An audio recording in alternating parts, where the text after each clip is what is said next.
All right. It says I'm live, so it must mean I'm live. Good morning, everybody. We are having some little glitches this morning. Thank you, Google, for that, because we know that Google took over YouTube, and now we have to do all sorts of things on YouTube that we're actually not used to doing. And so I've got my lovely co-host of Everything is Attitude. I've got Al, but he's on my phone because we can't invite him to join us here. And I've got poor Michelle desperately trying to find this show so we don't even know if anybody's watching. We don't even know if we've got any questions. We have no clue what we're doing. However, there we are. So we've got you. Do you have us, Michelle? I am sharing it out right now. Okay, so Michelle is sharing it out to everyone, but we're just going to take this as it comes. We do apologize for being late, but truthfully, it really, in a way it is our fault, because we should have tested yesterday, but we didn't, because we just assumed that everything would be the same. But we know when we go into our computers that things change daily almost, and what you did yesterday that worked yesterday doesn't necessarily work today. All right, so let me think about this. Shall I tell you all a story, once upon a time story? All stories, I tell my grandson, all stories must begin with once upon a time. And the Native American culture is very, very interesting, because actually in the Native American culture, people don't have an ending to the story, because the story continues and continues on, and every time they sit around the campfire, the thing just continues on, which is a rather nice idea. So they never say the end. But we, in our Western world, when I tell my grandson a story, especially when I'm putting him to bed at night, I do like to then say the end, because that's when we go to sleep.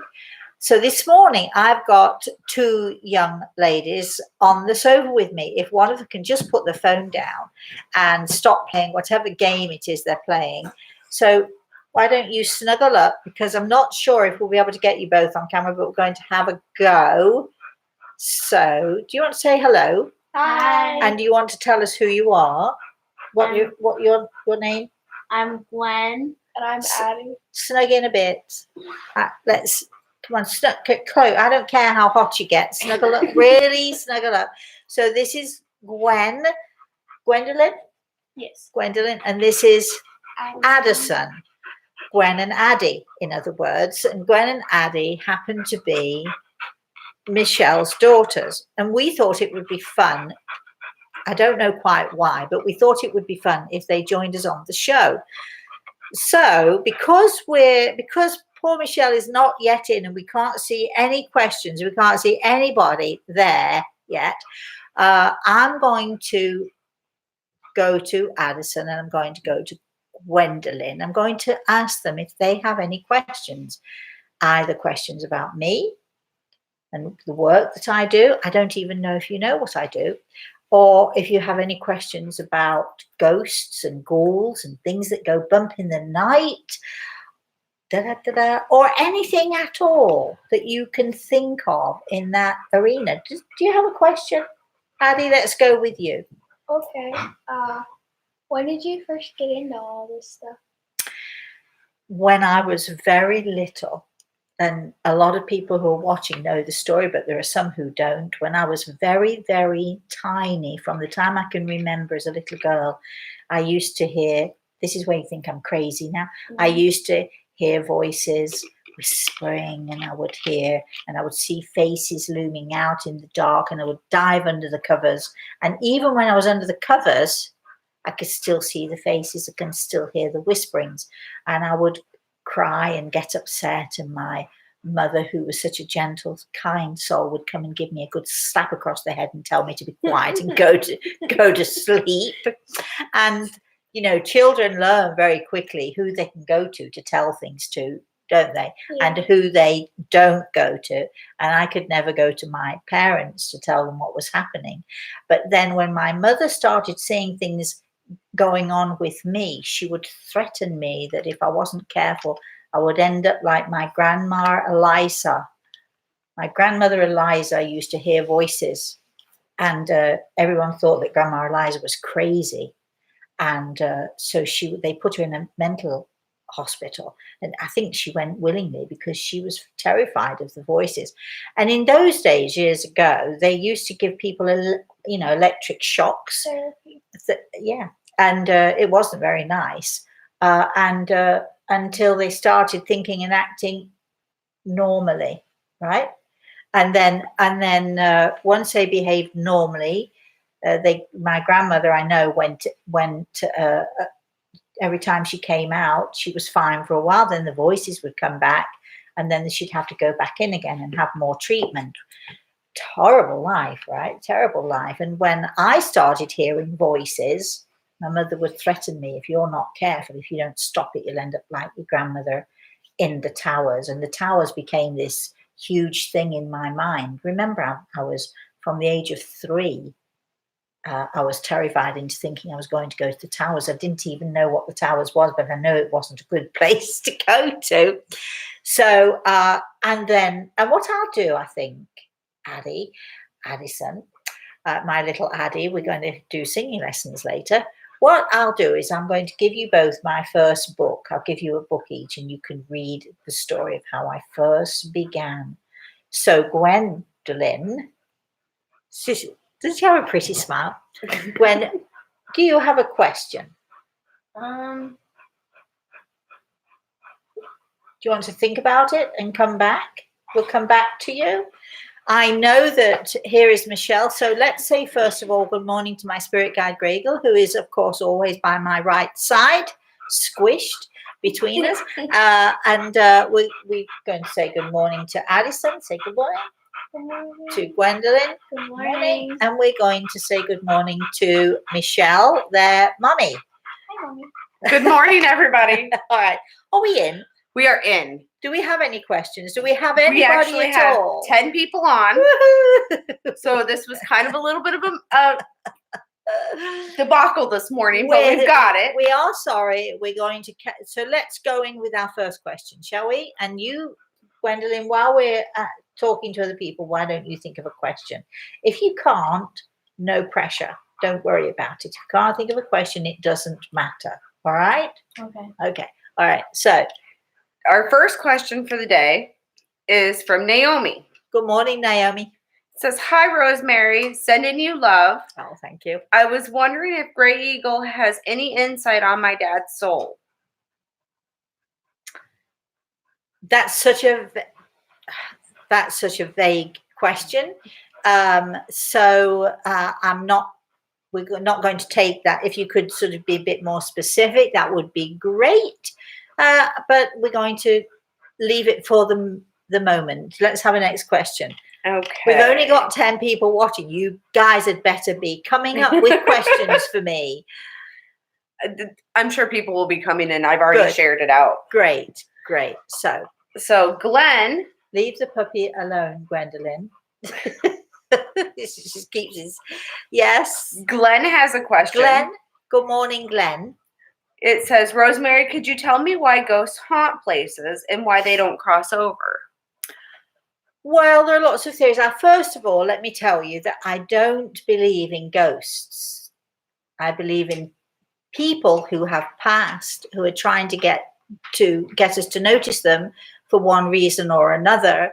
But I don't believe in ghosts. When we think of ghosts, we think of wispy bits of nothing, or we think of somebody in a white sheet going, so ooh, like that sort of thing, don't we? Sort of coming out from under the bed, ooh, scary stuff. So people very often will come to try to connect with us from the other side. They either, for a variety of reasons, let me say, Glenn, they'll either come because they just want to reassure us that they're okay, or they come because they need to say something to us. Some people have a bit of a struggle crossing from this earth plane to the next, but that's usually not why we see ghosts. And a ghost really is simply what you're seeing. If you've ever seen a ghost, who's using that term loosely, if you ever see something like that, what you're seeing is the aura or the energy field around that person, which will often glow sort of white, which is why we do get the impression that ghosts are sort of white specters going through the place. But there are lots and lots of reasons why people come to us, and very often it's because they want to just reassure us or they want to give us a message. And just because they come to us in this way does not mean that they haven't crossed into the spirit world. It simply means that they've come for a visit. So I hope that answers your question. Gwen, if you have a question, chime in. Do you have a question? No? Okay. Next. So I hope that sort of answers your question, Glenn. We are getting found. Some of our regulars are coming in. Oh, I'm so sorry to have done this to you all. But anyway, Sarah. I just want to check. Al, are you okay there? Yeah, I'm here. I don't know where the phone is. You're going in and out on the phone. But... there. I'll put it on my lap. Okay, there we are. So I'm sorry, go back to Michelle. Yes. Okay, so Sarah wrote in and she says, "Hi, Rosemary. I've read The Eagle and the Rose years ago and I loved it. It opened up my mind. Thank you. Can't believe I found you on YouTube all these years later. Love, from Sarah." Thank you, darling. I appreciate it. Isn't that the best book? This is the one I'm going to give to you too. It's my very first book. It's called The Eagle and the Rose, and it became a New York Times best-selling book. You don't know what that means, really. Do you know what that means? That's a huge achievement for any writer to be on the New York Times bestseller list. Is huge, and every writer really wants to aspire to that. I think, anyway. So let's have another question. Okay, Sharon. Good morning, Sharon. It says, "Do the spirits have laws or specific rules that they have to follow on the other side?" Well, I think the first, it's actually a good question. Who is this again? Sharon. Sharon, good question, Sharon. I'm not, I think that, you know, the rules of humanity apply, don't they?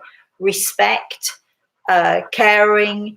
But I think that when we finally sort of move into that other realm, we know that we were here for a purpose. Many of us did not achieve that purpose. We know that we have a role to play. We know that we want to learn and we want to grow. Otherwise, why would we even be here in the first place? And so being respectful and caring of others, and, you know, working to help yourself, I think is the main thing. You know, I'm going to ask Grey Eagle later if there's a list of rules and regulations. If there are, I've really not heard of them. It's about, you know, being a spiritual person, caring about other people, caring about your own growth, and you know, doing what it is that you need to do. I think that if all of us had our own rules and regulations, never mind what the government tells us, never mind what society tells us, and never mind what the police tell us or whatever the laws tell us, if we had our own rules and regulations based on decency, decent behavior and respect, then we would not need the law. We would not need the rules of society. We would just be decent people. So I'm going to check into that later. So thank you. Let's have another question. Randy. Good morning, Randy. Hi, ladies. Rosemary, what are your thoughts on portals? I've been told that I actually closed one before accidentally. Well, not accidentally, but I was unaware that I even did such. Thanks. Right. I don't quite know how you can close one inadvertently. I'm not sure who you're speaking to. So you need to sort of perhaps be a little skeptical. Don't necessarily believe in what people tell you, including me. Don't be afraid to be skeptical. Okay. I'm going to tell you what Gregor told me many years ago. We had a patient who was had lung cancer, and he knew he was dying, and he was very philosophical about it all. And he came to our center, and after we gave people healing, we also those patients who wanted to stay behind, which were probably all of them, we'd sort of all form a circle, and then it would be question time. And this guy asked a question: Can Grey Eagle tell us what the universe looks like? And I immediately went to that place of, are you kidding? That's got to be a complicated answer. How am I supposed to know this? How is Grey Eagle going to answer this? And Grey Eagle just smiled at me, put his hand on my shoulder, and he said, tell him it's like holes in a cheese. The universe is like holes in a cheese, and I have never heard it described better. So imagine that the universe is this round sphere, like a big round cheese. All right. Now, with mature cheeses, we know that I don't know if you know this about cheese, but they often will put very, very thin, hot wires through the cheese in different directions all over it. They'll dig it in, basically to mature the cheese, to get the cheese to mature. Well, if you can imagine a holy cheese, right? You get a round cheese with holes in it, like an Emmenthal or some such like that cheese.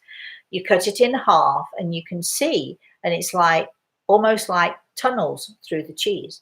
And they go this way and that way, and every which way they go. And the universe is like holes in a cheese. There are lots of tunnels. There are lots of, you call them portals, openings. They're there. The only way we don't actually close them. What we do is we close ourselves off. So I think, darling, that's probably what happened to you without probably realizing it. You may have gotten nervous. I've done this many times when I first started astral traveling. I would say, no, stop. And it wasn't I was closing the portal, because I can't do that. The universe is the universe. But I closed myself off. So I removed myself from it and stopped myself from following through there. So I don't know if that's a good answer, if that's helpful to you. But as Grey Eagle will tell us, the universe is like holes in a cheese, and it is the very, very best description ever. All right, let's have another question, shall we? These are good questions. I like these questions. Do you like these questions, girls? Yeah. Yeah. Are you interested? I've always been interested. Yeah, really? Do you have a question yet, Gwendolyn? No. My little Gwenny? We're going to be cooking later. We're going to be making a moussaka, or if we're saying the Greek way, moussaka. We're going to be making one of those anyway later. And then you'll be making some music with the other one. And we're going to have singing lessons. I'm going to be very busy the whole rest of the day. I also have my class tonight, which I have to prepare for. So the time here is limited. So let's have another question, shall we? All right. Amanda says, what is your thoughts on intuition? Is that our soul taking us, or our spirit guide? Good morning, Amanda. Well, okay, you all should know my views on spirit guides. We do have our loved ones in the spirit world, our family, our friends who like to connect with us. We do have those people who want to help and guide us. I'm not going to go into spirit guides, because by now most people should know my opinion on that. But sometimes our intuition is, our own sensitivity, our own connection, our own spiritual awareness, because, we are spiritual beings having a human experience. And so sometimes it's our soul tapping us on the shoulder, or sort of, we'll, without realizing it, we'll hear the voice of our soul or the heartbeat of our soul, and it will tell us something. So, we don't go left, go right, that sort of thing. But then there are times when our loved ones in the spirit world will tap us on the shoulder and say, don't do that, or do that, or whatever it is, and they'll inspire us to make a decision about something. So intuition is an awareness of our soul, an awareness of those in the spirit world, an awareness of those who are around us, guiding us, helping us, and steering us. These girls are really getting into it now, aren't you? You're loving this, aren't you? The whole thing. Don't you love this show? Yeah, I love this show. Good. I love the host of the show too. Oh, good job. Well done. Okay, let's go to our next question, Michelle. Okay, Mary Good morning, Mary. says, my 8-year-old son is in therapy today. Can Spirit or Grey Eagle give me the best advice to help in any way? Okay, this might be a little personal. You might prefer to do this offline, so to speak, Mary. If you would, either you can do it now if you'd like to give us more information about the therapy and the issue, or you can email me, rosemary@rosemaryaltea.com, and tell me what the issue is, and I will help you and I will guide you as best that I can. There are a lot of kids, myself included, because I'm a weird person. I was a very strange kid. I mean, a really weird kid. A lot of kids are misunderstood, and their behavior can be very, very misunderstood. And what somebody might see as misbehavior might simply be a way of trying to get attention. I don't know what your son's issue is unless you give me a little bit more information about it, darling, but I'm very happy to help you. So either you can give us more information here on this show, and if we have time, I'll definitely have something to say to you, or you can email me and just give me tell me the scoop. Give me the scoop and I'll see what I can do. All right, let's have another question. All right, Joanne. Good morning, Joanne. Says, what about Civil War soldiers? Why do they show themselves? Are they not at rest?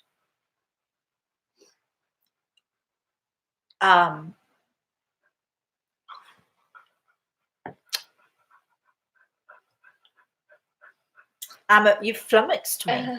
I'm totally flummoxed by this question.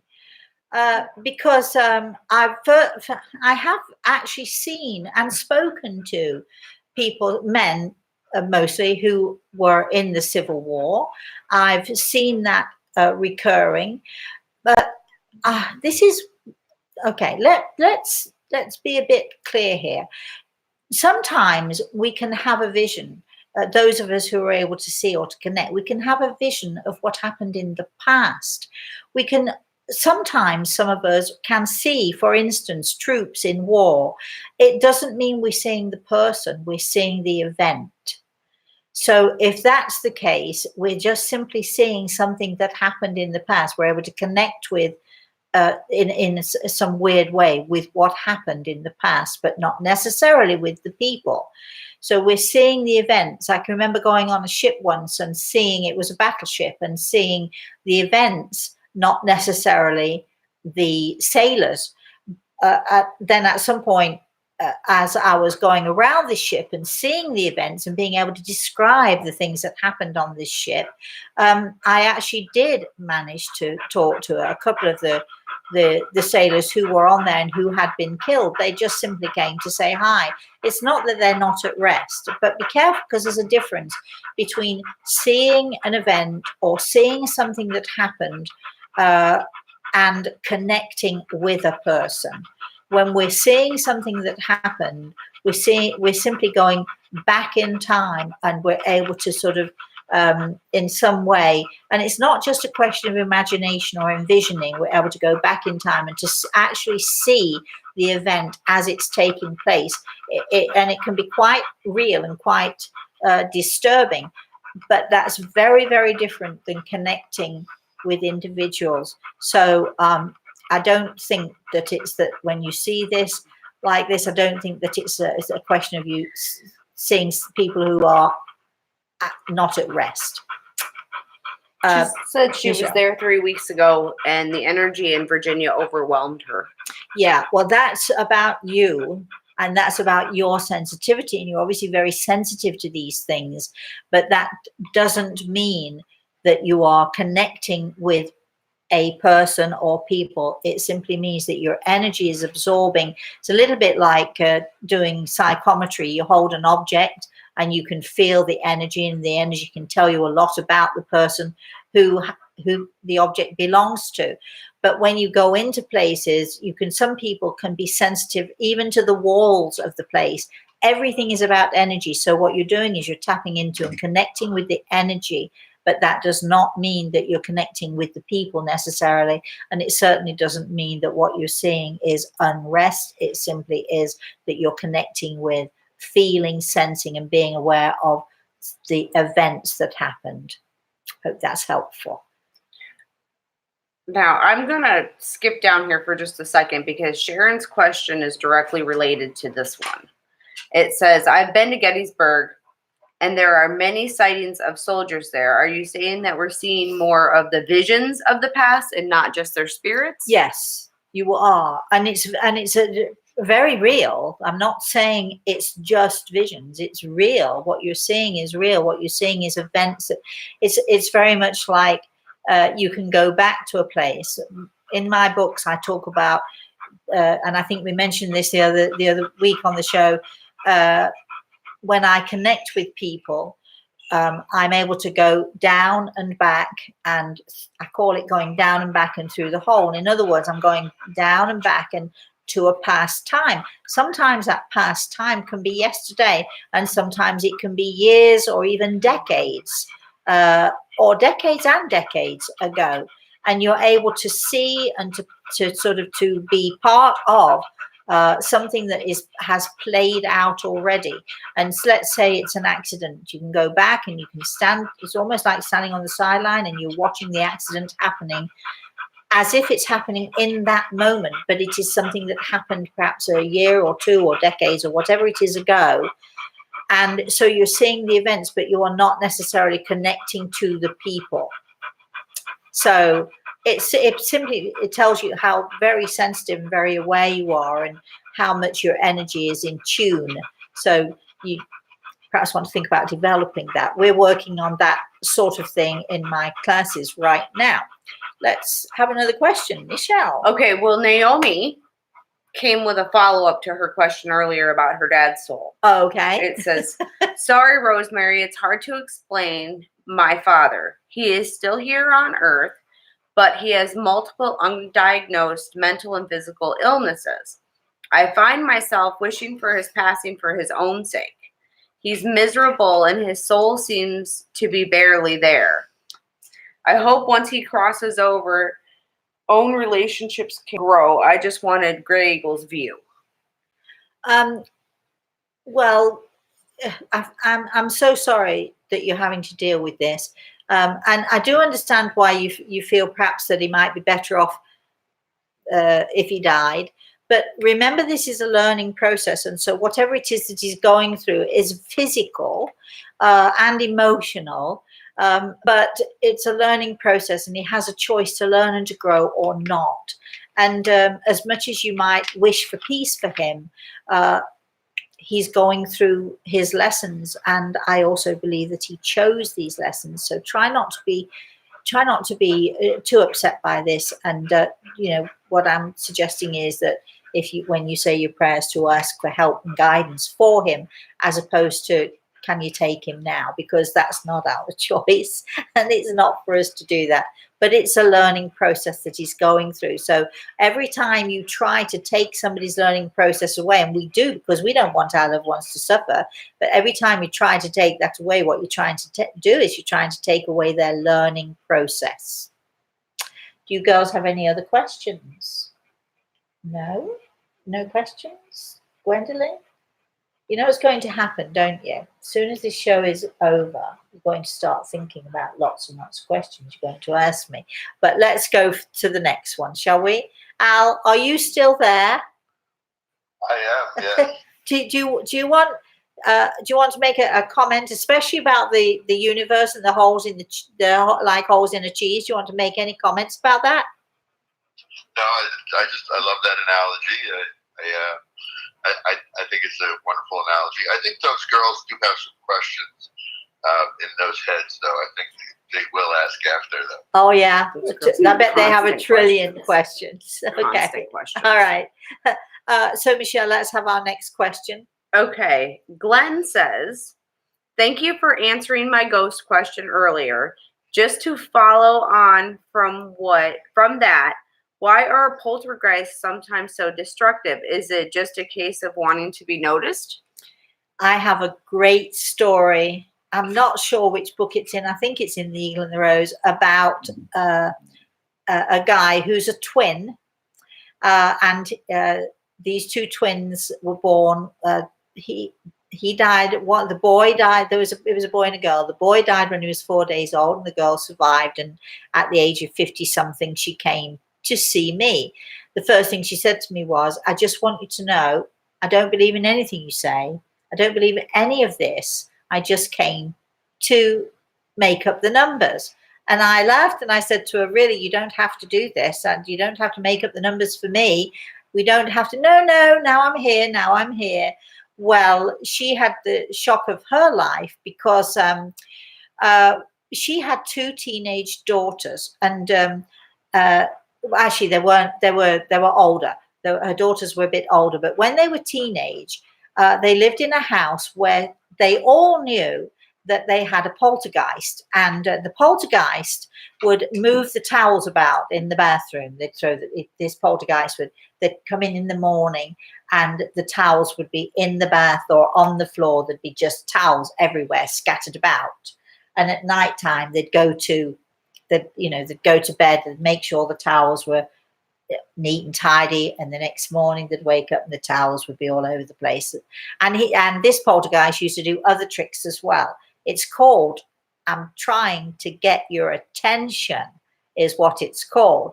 But anyway, they were convinced it was a poltergeist, and they named him Charlie.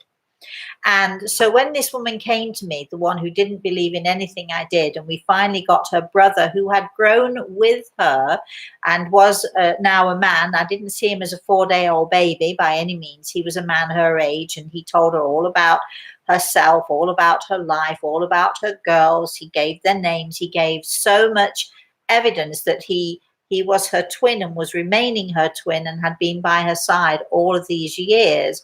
And then he said to me, "I want you to tell her that I'm Charlie." And I said to her, "Who's Charlie?" And that's when she told me about the poltergeist and the towels everywhere. He said, "Well, I just want to tell you that I am Charlie. I was trying to get the girls' attention to let them know that their uncle is with them, loves them, and is not going to go very far at all." So he was Charlie.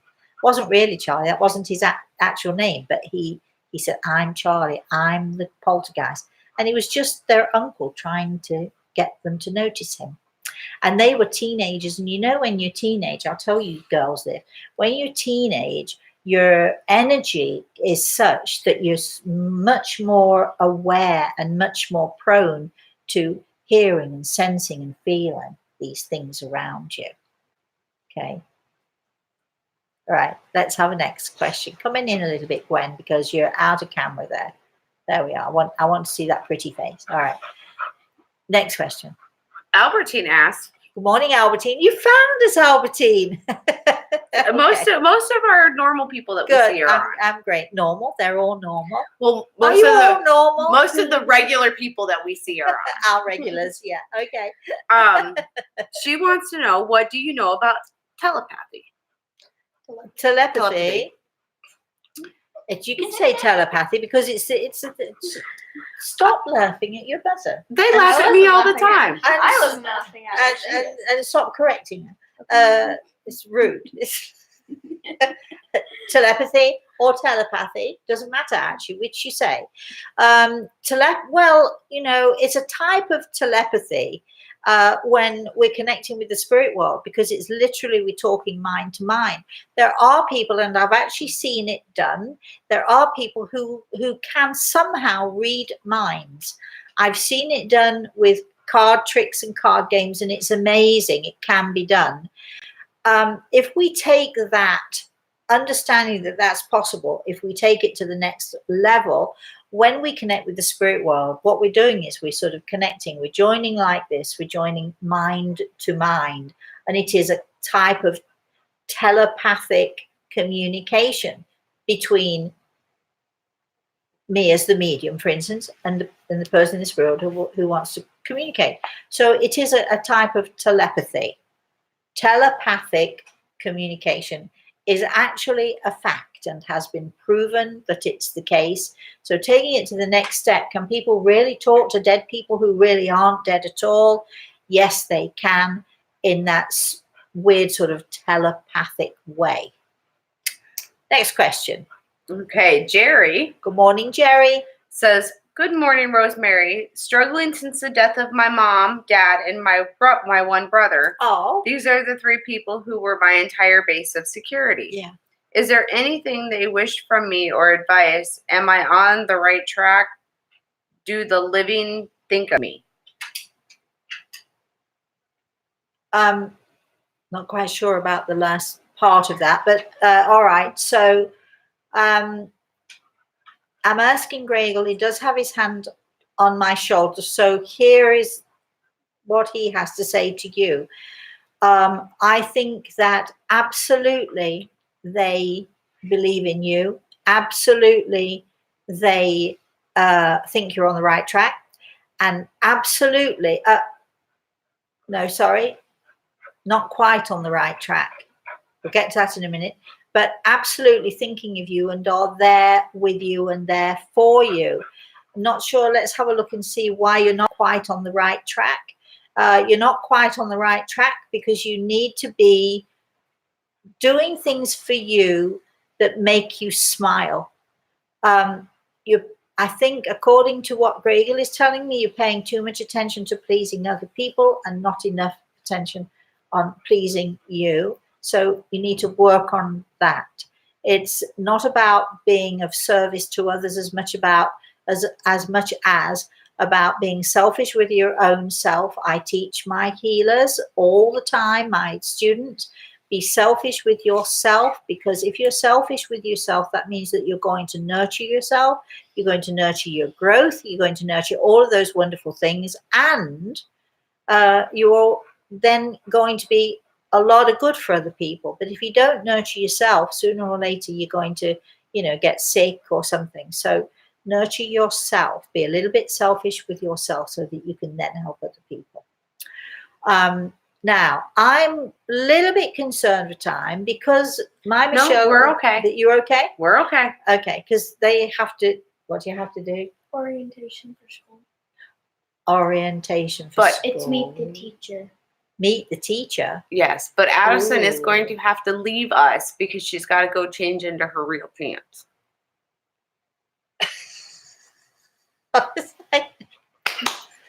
So would you want to leave us now? No, she can just Shall we get okay for a few minutes?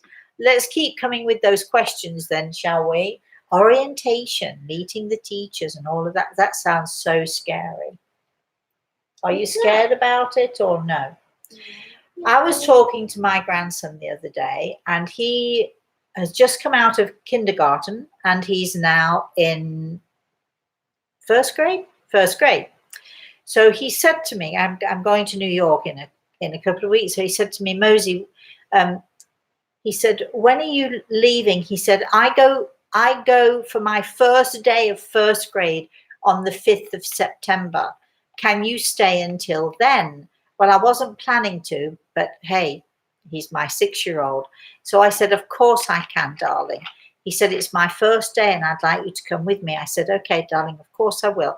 Can you stay for my second day of my first year? I said, I can, yes. He said, can you stay for my 8th day? And I'm thinking, we'll be here. He'll get me to stay till Christmas if I'm not careful. So for all of you kids who are nervous about going back to school or nervous about your new teachers, just remember, people can only do to you what you allow them to do. So if people want to try to make you feel uncomfortable, or if they try to be mean to you, or if they try to be, if they call you names or whatever it is, they can only hurt you if you let them. And what they say to you can only hurt you if you let it. Got that? We'll talk about that later.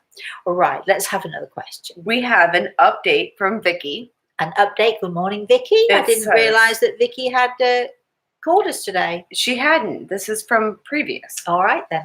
It says, hello, my last update in selling my house, I promise. That's all right, Vicky. We don't mind. I planted the St. Joseph on Tuesday. Did you, darling? Accepted an offer that Saturday. And after my house had been on the market for 5 months, it worked. Vicky, oh, how thrilling. I'm so glad for you. It's about putting energy out there. I'm not so sure that burying St. Joseph upside down in the ground actually, sort of, I don't know, but it's the act of putting it in. It's the act of being positive. It's the act of sending out that energy out into the universe.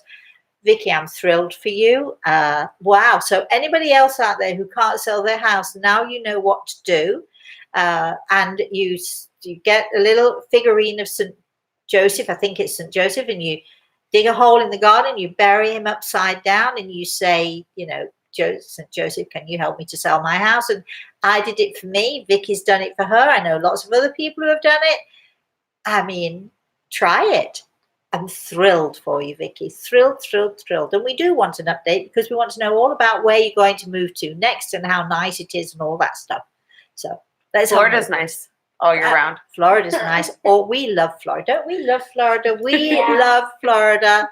Even in the heat, we love it. Right. All right. Sarah says, hi, Sarah. Come on. I have an overwhelming feeling to contact my guardian angel or guide for spiritual help, especially since finding you. I believe that I'm being guided to the right path. How do I pursue it to get the answers? Well, you can start by stop pursuing a spirit guide, because spirit guides are highly evolved spiritual beings who really only work with those of us who work on a full-time basis. If that's what your plan is, fine. Guardian angels, our angels are responsible to God only. There's no reason why you can't ask, and there's no reason why you can't ask for a miracle.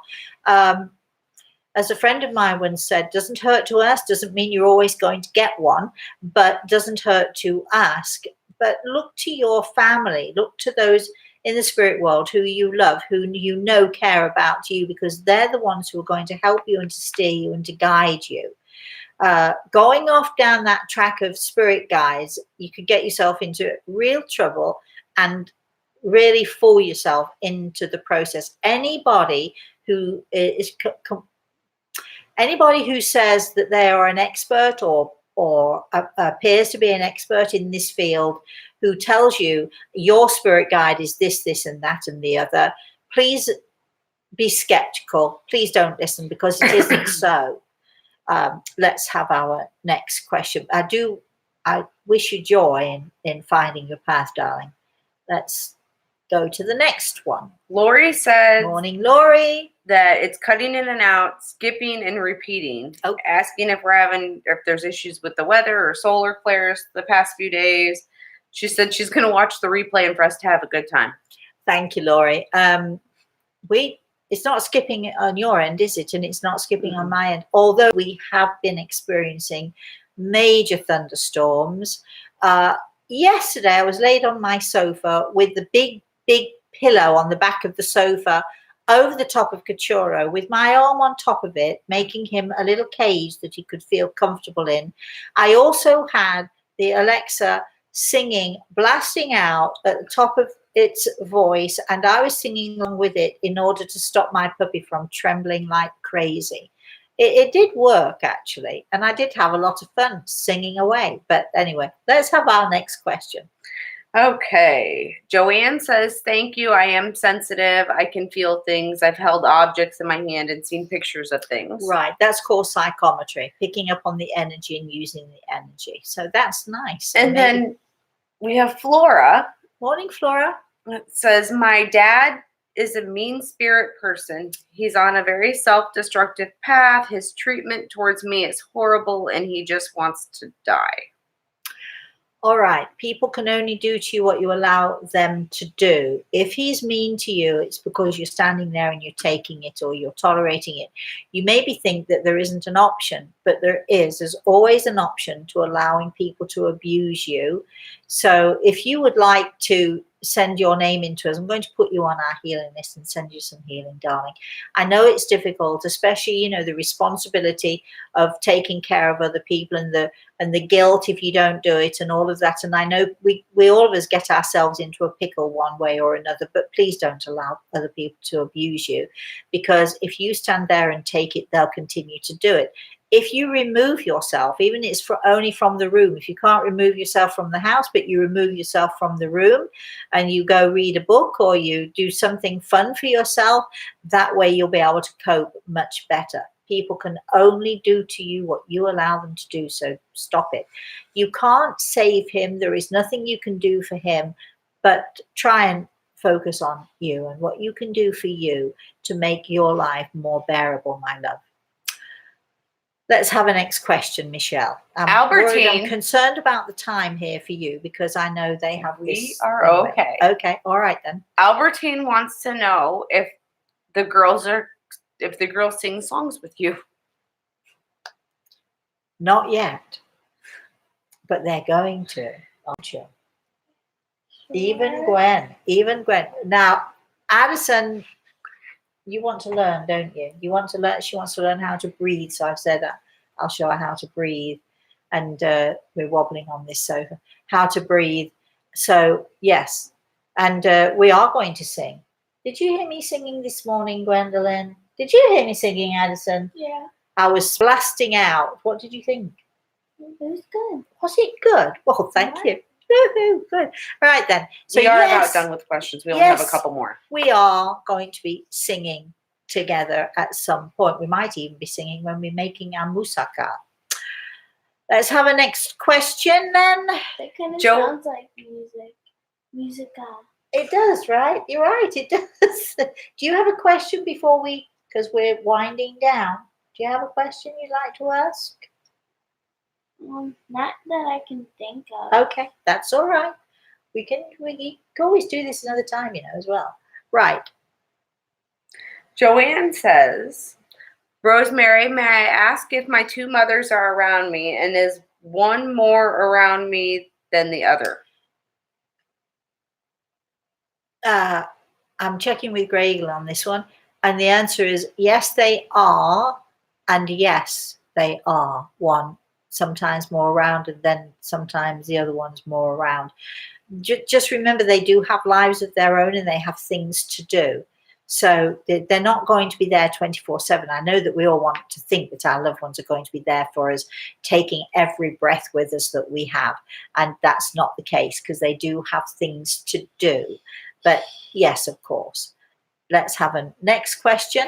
Sharon said, my friend and my sister have both heard my late husband's voice on the voicemail message, except he never recorded one. It's only my voice. Is he trying to make himself known? Yes.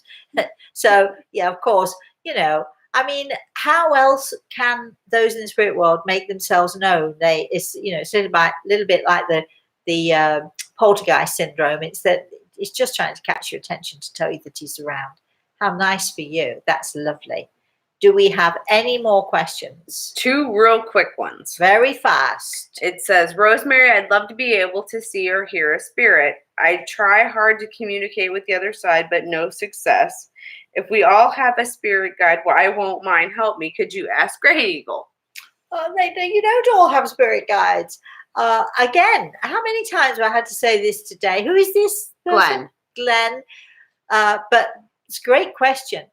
If you're trying and trying, can I tell you that you're trying perhaps too hard, and it's too important for you? And that's as bad as ignoring them completely, because when you try too hard, the energy gets sort of too intense.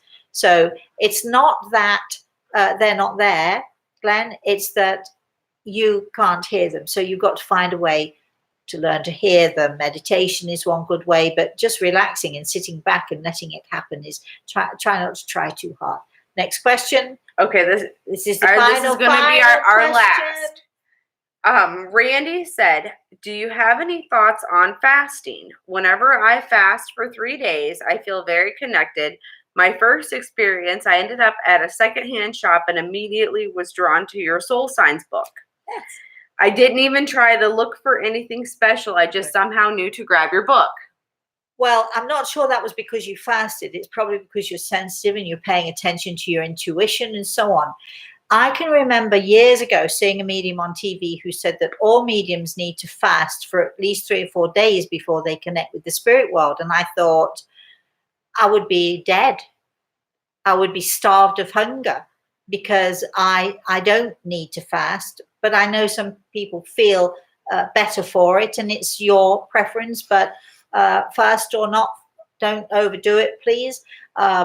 When you go into the Native American culture and you go into the sweat lodges, they require that you fast because you're able then to become more aware of the visions that are around you. But fortunately, I do not need to fast, thank goodness, because I like my food too much. And also, if I'm hungry, I'm no good to anybody. So I can hear, see, connect with the spirit world, whether I'm actually during eating, even with a lamb chop in my mouth, I can see and hear and connect with them sometimes. And it has been known at a dinner party that I have done just that. So thank goodness for me. But if it helps you to fast, please do not, but do it with other people. Do not do it on your own, because it can, if you're excessive about it, it can be dangerous. If you want to know any more about us, please, please, please email us, rosemary@rosemaryaltea.com. Al, do you have anything else to say? No, great show. Thank you. I'm so sorry you've been on the phone all this time, but thank you. So I'm going to switch you off. Let him know I'm going to email him. And Michelle's going to email you. I don't know why, but there you are. So I will be with Al, who I just... he's still on, actually. I will be with Al tomorrow night, 6 p.m. Eastern Standard Time. That's New York time. 6 p.m. Eastern Standard Time on Everything is Attitude. And you'll never guess. Do you know who we've got on as a guest on our show tomorrow night? Yeah. Who have we got? Your mom. And she's going to be telling us how she broke a hip and what she did to get over that, and how her attitude was really helpful. It's a very inspiring story. Join us then. If you want healing, please, again, email us, rosemary@rosemaryaltea.com. We will put you on our healing list.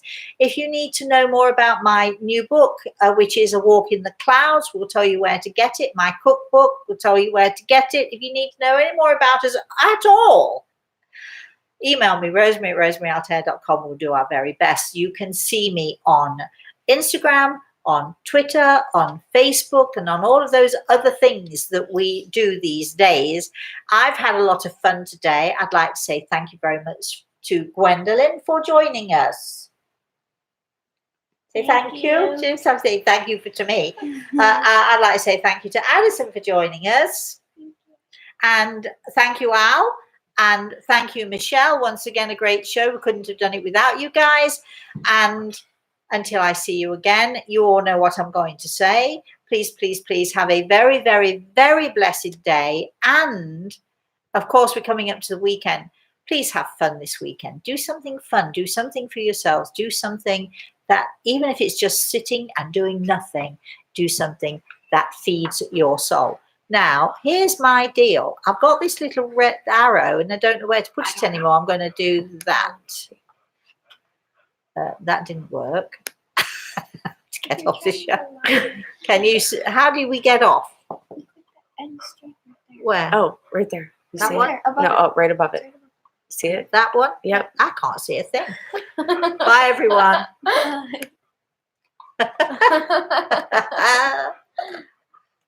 Well,